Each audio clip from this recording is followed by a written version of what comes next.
Ngateni volei Samuel o wasi chini kandua. Sangke la kodake kone asi na luwe ya moni. Kala ki tiko boy balu poleka ki chepesi kiliati. Arsa ka ko irkedenga kai chepesi bene asi. Mende vela la timanda. Ki mami nangai ngarawiko. Asa ka ver ko ne asi na luwe ya moni. Na kaongo kauna vela la tikina ki kimni. Me leuta kedenga na matamuni I matau ka me udakaba. Me kani ve bo mandu ataki ve kedenga na Israeli. Arasa ka bua ko ira nangasin chepesi. Me tu mandanga me mbugi vitu. Me keme mitala na tamata so kina nondra sana kedenga na Israeli. Ia keba ka sa sianga indua me bombula ke mami. Ke mami nangai udu yani ve iko. Arasa lo mai na italaki ki pea ka nei sola. Arasa tukuna na tuku ngo ve ira na tamata. Arsa tambala kada na ndomo ondra. Ko ira na tamata kedenga katangi. Kareda samuria nangele ni pulmakau ko sola. Mene veu eri. Asa kaya ko sola. Sarava kai veu ira na tamata. Nira sa tangi. Arasa tukuna bua na nonrobosa na kai chipesi. Asa durumi sola na yalo ni kalou ni sarongoda na rongo koya. Asa wanga baka liu na nono dundu. Asa toro ko koya ruan pulmakau. Katava balalai. Kawakauta na linganda na tamata so kina viasan kedenga Israeli. Kakaya kurea andua sa sianga ni lakomai, me muri sola ki Samuela, e na taka wakaongo ki na nono pulmakau. Asa kanira na tamata na rere ve Jehova, arasa lakomai me waka e lendua nga na tamata. Asa wiliki ira ko koya, mai peseki, arasa le tolu na ndrau nung dolu na Israeli, arasa le tolu sangabulu nung dolu na tamata I Juta. Arasa kai ve ira na tamata arasa lakomai, dola ki posa wakaongo ve ira na kai chepesi kiliati. E na mataka, ni sa kata mai na matani singa ke menina bombulai. Arsa lako na talaki ka tukuna ve ira na kai chepesi. Arsa reki. Arsa kaya ko ira na kai chepesi. E na mataka ki meme na udiani ve ke meni. Ia ke meni na kai dakava ve ke mami na ka kete ngai vinaka ve ke meni. Ia e na mataka sa wase ira na tamata ko sola me sa tolu na mate valu. Arsa yado mai ki na kenra maliwa na valu ni sa ia tiko na ve buke andra ni mataka.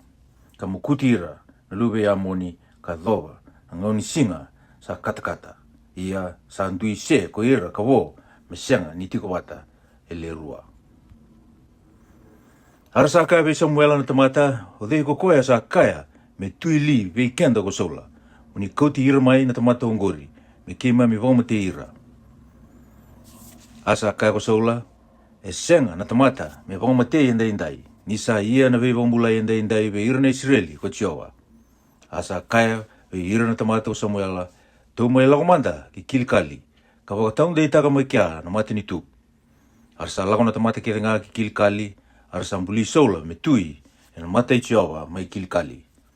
Arsa wakamatea ki na so na isoro ni veibi na kati. E na mata I Jehova ka sa reki wakalevu mai kina ko sola.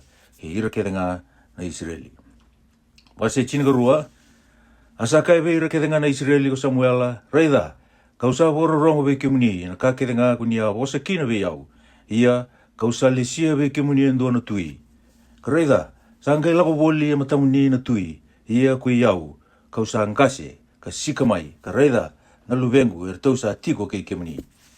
Ia kaua lako boli na matamuni, ni wa ngone, kaya dhova na singongo, kausa tiko ngo, ni tukuni yau e na mate Jehova, ke na matana, salu muta o te o koea, pulmakau I dei, kausa kovea.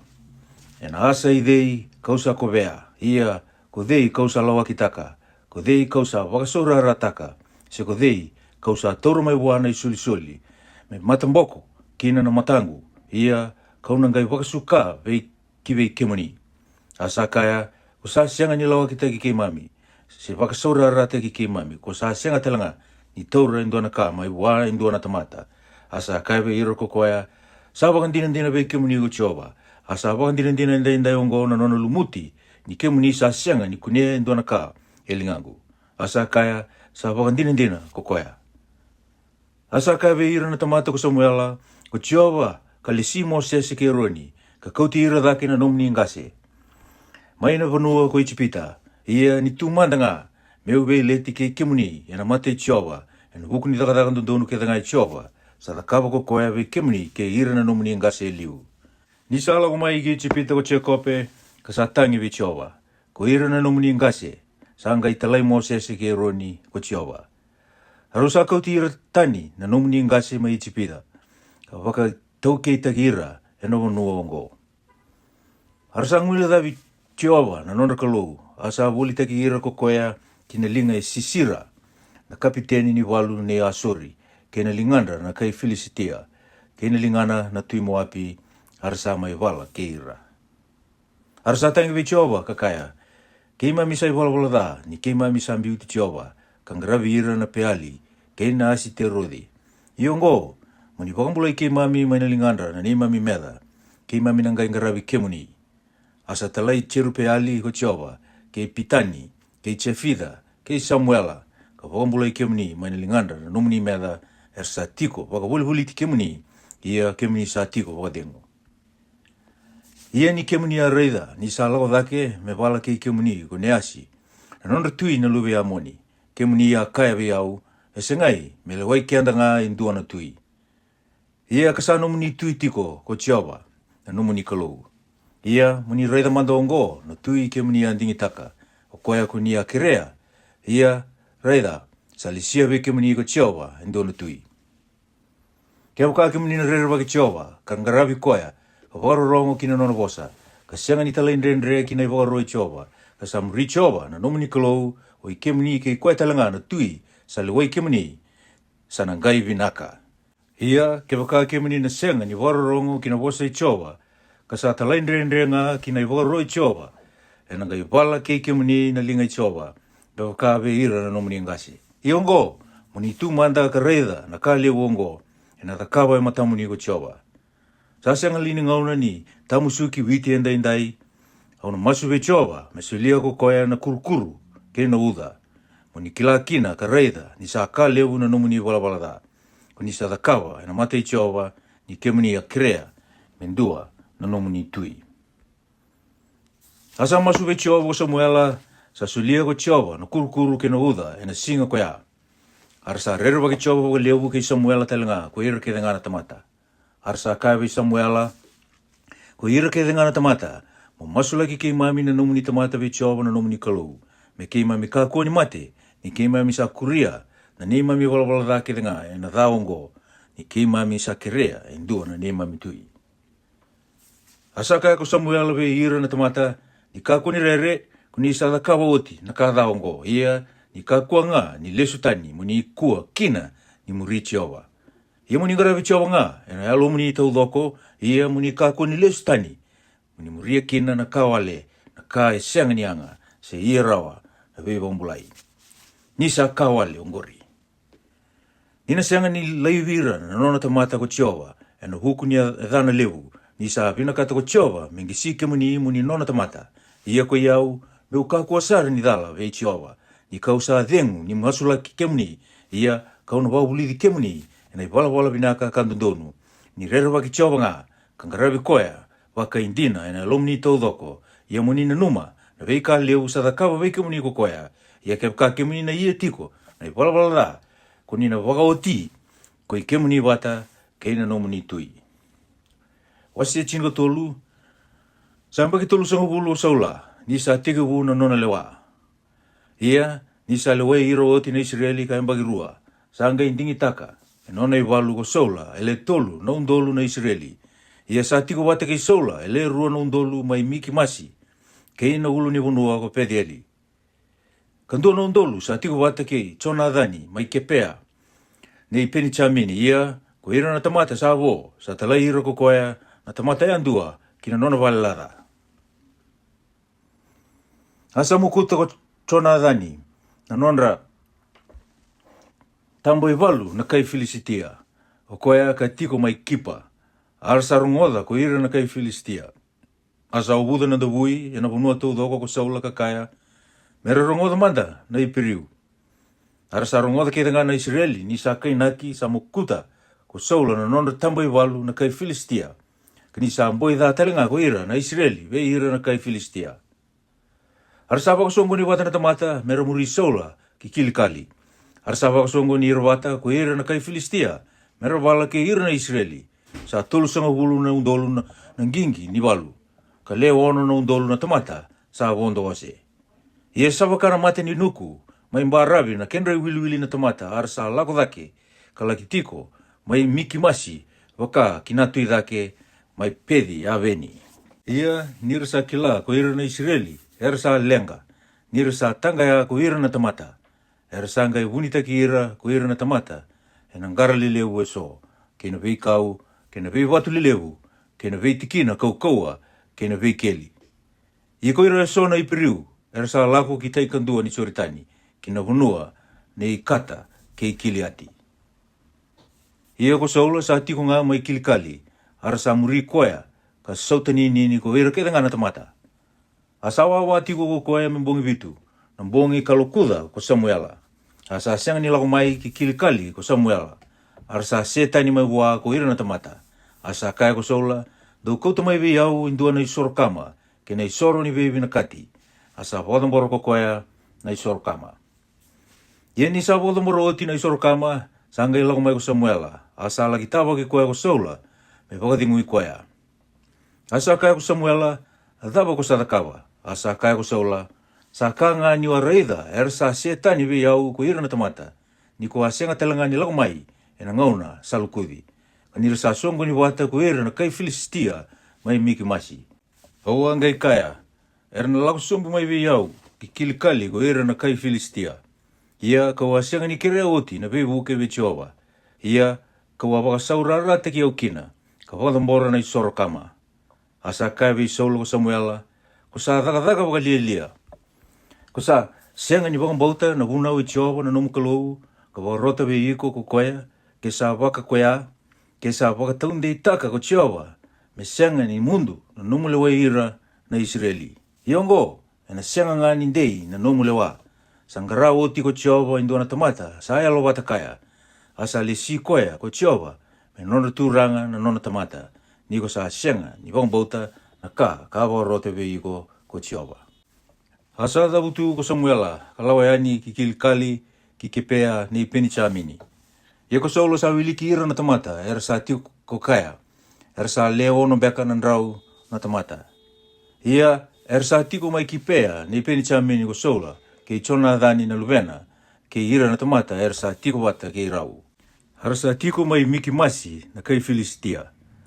Era sa lago yani na ndau yayana, era tambo i tolu, maina nona tiko na kai Filistia.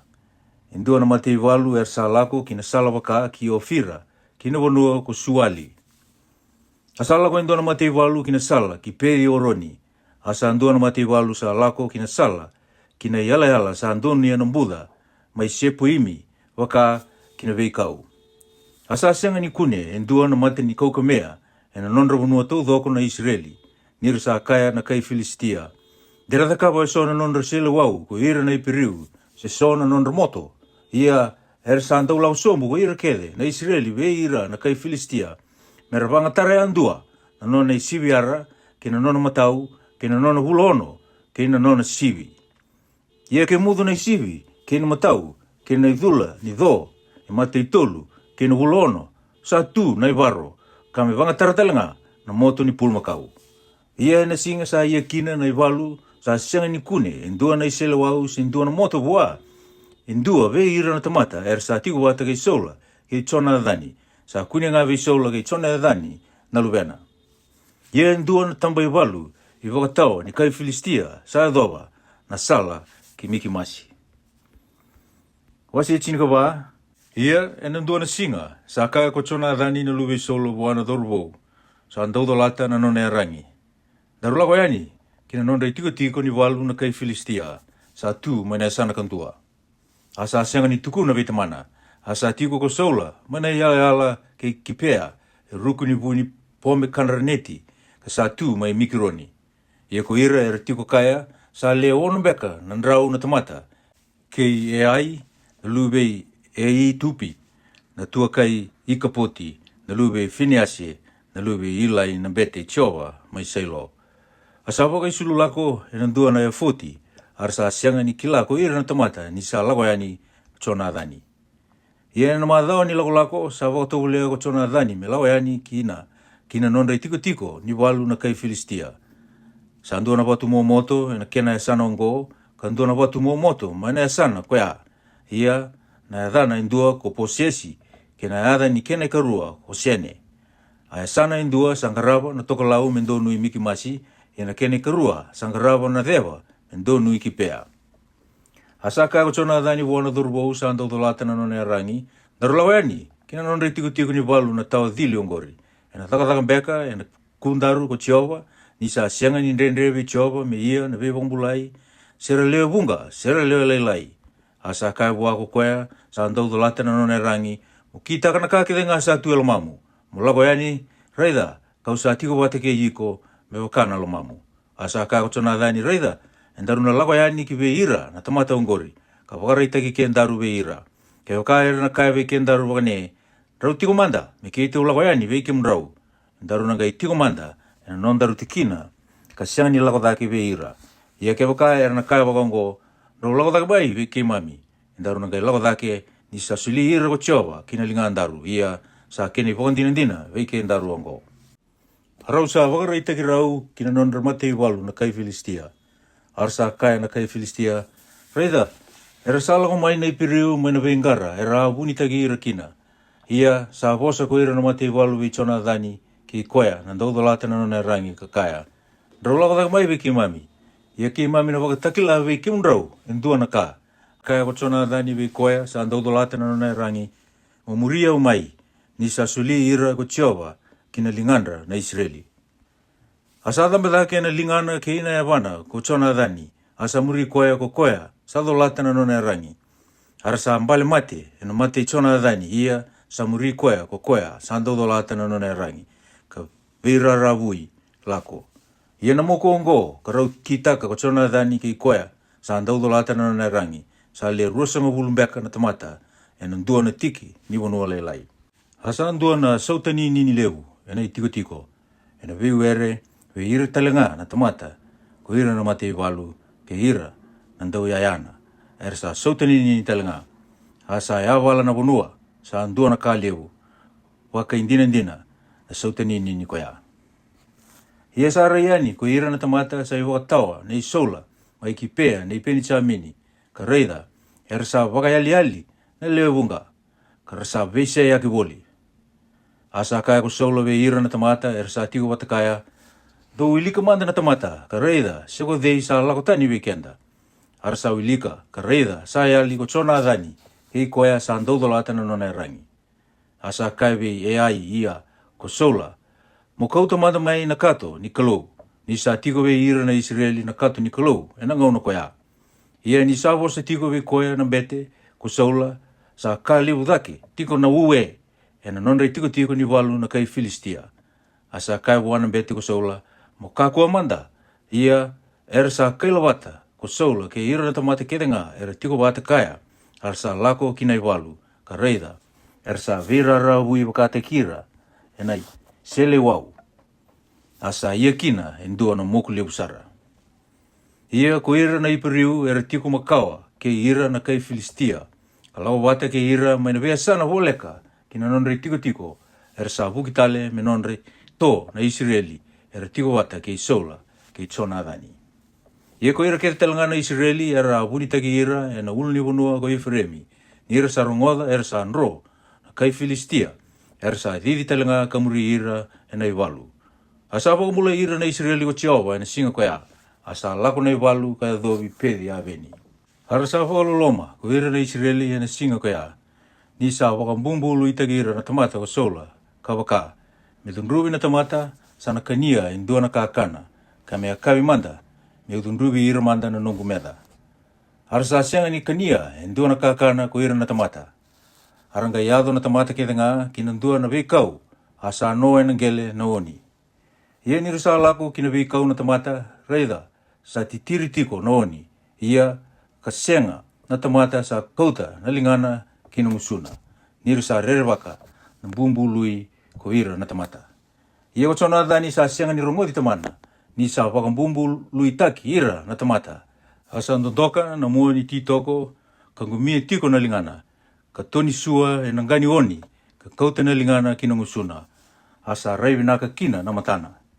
Asa avosa mai indua ve ira na tamata ka kaya, ko tamamu sa wakambumbu luitaki ira na tamata, kawaka, E tunruvi na tamata sa kania e ndua na kakana indai. Arasa malumulumu ko ira na tamata. Asa kaya ko chona dhani sa wararao tagi ira na leweni wanua ko tamangu. Reida manda. Ni sa rara mamai na matangu. Ni usa kania wakalilai na waniongo. Kana senga ni lewu dhake ke waka. Era sa kana indai ko ira na tamata. E na itoki ni nondra meda. Era sa kunea. Ia sa ngai senga ni lewu na moku indai pe ira na kai Filistia. Hara sa viti ira na kai Filistia. E na singa koya mai miki masi. Kayado ki ei chaloni. Harsa mulmul musara na tamata. Harsa wariri ki na ito kini walu ko ira na tamata. Ka tauro e sona sipi. Kina pulmakau, kina luwini pulmakau. Ka wakamatea e ngele. Harsa kania wata kina nra ko ira na tamata. Asa tukuni weisola kawaka raida. Harsa dhalasara vichova ko ira na tamata. Nirasa kania wata kina nra. Asa kaya kukoya dausa dhalasara. Dau wakan kinkira mai we au indai indona watu lewu. Asa kaya ko sola do ndui la ko boli na kendro mali ona tamata ka kai we ira I kauta mai we au ki ke na tamata ya andua na nona pulu makau ke na tamata ya andua na nona sipi ka wa matea ke ka kania ia muni ka ko ni dagadala we chova ni ke muni kania wata ke na ndra. Arsa kauta mai na bongi ko ya na nona pulu makau ko ira na tamata ya andua ka wa matea na tikina ko ya. Asa takawa ko sola indone damu ni soro vichova. Koya na mata ni damu ni soro sa takawa ko koya vichova. Asa kaya ko sola menda murira sombu na kai Filistia na bongi. Ka kobe iritiko ka merara mamanda na mataka. Ia menda ka kuani wako boda ve ira indua na tamata. Arasa kaya muni kita ka na kake denga sa vinaka ve kimni. Asa kaya ko koya na bete menda tormanda wana kalou kike. Asa taronga na kalou ko sola, me murira sombu na kai Filistia se kua. Oni na suli ira kina linganda na Israeli se sengai. Asa senga ngani wosa wa ko koya ena singa koya.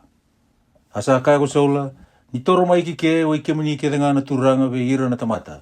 Ia ni kila ka reida se dava e tu kina na I wala daungo indai. Ia me wakasa ambula ko chiova, o koya ka wambula Israeli, ke wakasa I koya na luvengo o chona dhani sa tubu waongo e na mate waka indina ko koya. Asa sianga indua ve ira na tamata ke denga asa woso wa. Asa kaya ko koya ve ira ke denga na Israeli, ni tuya ni kikea, ia ko yau ke chona dhani na luvengo ke rauna tunga eke. Arsa kaya ve sola ko ira na tamata, muni kita ka nga na kaya vinaka ve kimni. Asa kaya ko sola ve chiowa na kalou ni Israeli. Muni wakatakila siya ko dhei sandundono. Asa ngaravi chona dhani ke sola. Nisa ia na wakawiri mandingi. Asa apondu nui ko ira na tamata. Asa kaya ko sola. Ni wakawiri mandingi ve ki rau ke chona dhani na luvengo. Asa ngara ve chona dhani. Asa kaya ve chona dhani ko sola. Mo tukuna mai ve au se dawa ko adakawa. Asa tukuna bua ko chona dhani kakaya. Hawa baka tō lea walenga e ndua na oni lailai e na muani titoko sa tu e lingangu. Ka reida, kauna mate kina. Asa kaya ko sola, me takataka waka kina na kalou, ka waka I kuritaka, ni kona mate waka indina, chona dhani. Arsa kaya vi sola ko ira na tamata, e na mate li ko chona dhani, o koya sa kitaka na vevambulai lewongo Israeli, me ka kuasara, me waka sa ambulo chiova, e na singa indua na ndrau, ni uluna, me lutu kinangele, ni rau sa takataka kaya na kalou indai ongo. Arsa waka mulai chona dhani ko ira na tamata, asa sianga kina ni mate ko koya. Asa lakodake ko sola, me kakua ni muri ira tiko na kai Filistia. Arsa lakoyani kina nonra tikina na kai Filistia. Asa rawato ko sola na nonra matinitu na Israeli. Ka wala ke ira nonra meda ke denga asa tiko waka boli tira. Ke ira na Moapi, ke ira na luwe ya Amoni, ke ira na kai Tomi, ke ira na Tuisopa, ke ira na kai Filistia. Ia sa wararao taka na wanua ke denga sa lako kino ko koya. Asa taka wa nganga ko koya. Kaya viti ira na Amalekaiti, ka wambule ira na Israeli, mai ve ira e rawada dhani ira. Ia ko ira tau na luwe sola, o tsona dhani, ke isivi, ke malikisua, ke na dhan rau na luwe na lewa, ko merapi, ka ulumatua, ia na dhana, ka ngone, ko maikali. Kena yada ni wati sola, ko ei noami na luve ei maasi ia na adhana na nona kapiteni ni walu ko api neri na luve neri na tamana lai sola. Ia na tamai sola ko kisi ia na tamai api neri ko neri na luve epi eli. Asa ngumatu na walu ve ira na kai Filistia na ngauna ke ngai sola ia ni sa reida ko sola indona tamata koua si indona tamata nganga sa ndau ko ti koe wa. Wase chinka lima asa ka ve solo Samuela sa talai au ko Jehova me lumuti iko monono tui na nona tamata. Iyo ko ira na Israeli ia morongo tamata na nona vosa ko Jehova. Sa ka ko Jehova ni lewunga au na numutiko na ka kita ka ve ira na Israeli ko ira na amulaketi ni sa laokoto ve ira na sala ni sala ko dake mai Ejipita. Ngo molaki vitira na melkaiti ka warusa na ka ketenga sa tu ve ira mo ka koni lo manira mo matea na tangani kina lewa ngoni lai ki koya san rami na pulma kau kina sipi na kameli kina asa songo ni robata na tamata sola ka wilikira mai tila imi e le ruan rau nung dolu na ivalu sa tombale ka le tini na undolu na tamata ni chuta asal ko mai sola kina ndona no koro na melkaiti ka lao koto na buda asa ka ve ira na kena iti ko sola do lao tani lao sombo mai ve ira na melkaiti deu sa voru sei kimu do bate ke ira indo wa daga binaga ve ira ke na Israeli nir sa lao ta ke mai Ejipita asa lao tani na kena iti mai ve ira na melkaiti asa mukuti ira na melkaiti ko sola mai avila kayado kisuri ko ya sa ndunu Ejipita ia ko e kaki na nonda tui na melkaiti sa torumbula ko koya sa voru sa ira levi na tamata ki nga e na isele wau ia ko e kaki ke ira na sipi vinaka ke na pulma kau ke na manu uro ke na lubi ni sipi ke na kake nga sa vinaka sa vakumbula sola ke ira na tamata sa senga ni wamati ira levi ia na kake nga sa vawasisila ka senga nianga era sa voru sa sara.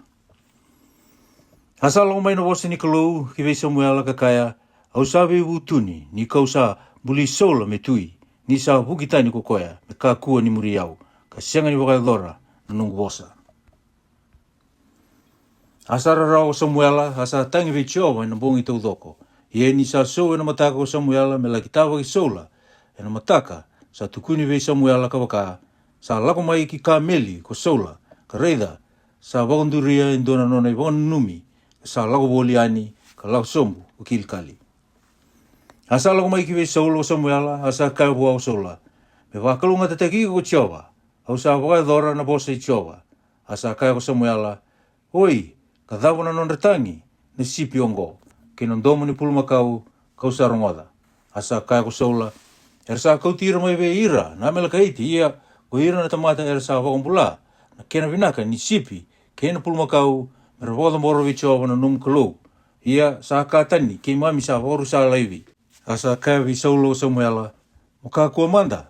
Me utukuna ve iko. Na ka sa ka vi au ena bongi ko Jehova. Asa ka wa ko koya. Utukuna manda mai. Asa ka ko Samuela. Niko a kali le nga e matamu. Ko a sianga li ni mbuli. Mo nonda turanga na ve matangali Israeli. Salu muti iko ko Jehova. Mo turanga ve ira na Israeli. Asa tala iko ko Jehova e na dua na sala ka kaya mo laki waka mate ira leivi na tamata da. Iyo ko ira na melkaiti ka wala ke ira ka mera oti manda. Ia ka dawa ko sa senga kina ni wararongo kina wose i Jehova. Ia ko ataura na itoki ni walu ka ki taka na kada e na mate i Jehova. Asa kaiwi Samuel ko sola. Ia ka usa wakarongoda na wose i Jehova. Ka walako e na sala ka tala iau kina ko Jehova. Ia kaua kauti e kaki mai na tui Ameleki. Ia ko ira na melkaiti kaua wau mate sara. Ia ko ira ngana tamata sa taura na itoki ni walu na sipi kena pulma kau. Iyo na kata lei san donu me waru sai me rapatambora ve Jehova na nomu kalou mai kilkali. Asa ka ko Samuela sabi na kata li ko Jehova na isoro kama kena iman rali me waka sa vina kata ko koe na talei rao kina vosa i Jehova. Reida, sabi naka na talei rawa ka dha na isoro. Sabi naka na wararongo ka dha na uru ni sipi tangane. Ni sa tautou wata na kena dha ni talai nrenre kena takai sau. Ia, na yalo koua sa kada ka waka na dongrava na matakau. Niko sa ambeda na vosa i Jehova, sa ambedi ko talanga ko koea. Mo kakua ni tui tiko. Asa kavi Samuel ko saula, au sa tala sara, ni kau sa talaindendre kina vosa i Jehova, kina nomu vosa, ni ua rerwa ki ira na tamata, ka wororongo kina nonra vosa. Ia kau sa waka masuiti iko mambokoda manda na nongu da, ia mendaru lesu tale, meu ia na isoro vi Jehova. Asa kavi saula Samuela, au na senga ni lesu wate ki iko, ni ko sa ambeda na vosa i Jehova, sa ambedi iko ko Jehova, mo kakua ni tuitiko ve ira na Israeli. Ia ni sa wuki rumbu ko Samuela, melakoyani, sa taura ko koea, mbui ni nona isulu, asa kandresu. Asa kawa o Samuela, sa kaliraka mai ve iko indai ko Jehova na mati ni tu ko Israeli. Asa sulia wa indua na kai nomu, sabi nakadake ve iko, ia na senga ni vosa lasu, se ve wutu ni ko koea, na nona kau na Israeli, ni sa senga ni tamata ko koea, me ve wutu ni rawa. Asa kai ko koea, au sa dalasara, iongo, mo roro teki au manda na matanda na nonrangasi na nongu tomata ke na matanda na Israeli ka mendaru lesu manda me usoro ve Jehova na nomu kalou. Asa lesu talo Samuela ka muri soula, asa ia na isoro ve Jehova ko soula. Sanga ikaya ko Samuela, kauti e kaki mai ve iau ki ke, o koea na nonrutui na mela kaiti. Asa lako ko kaya loma manda mai ve koea kaki, nisa kaya koea kaki, sa takali waka indina na rarawa ni mate. Asa kaya ko Samuela, me wakasa waka matei na luvenda na elewa na numu isele wau, na waka matei waka kina na luvena na tinamu. Asa tala ki ke kaki ko Samuela na matei Jehova mai kilikali. Asa lako ki rama ko Samuela, asa lako dake ki nona vale ko soula ki kepea nei soula.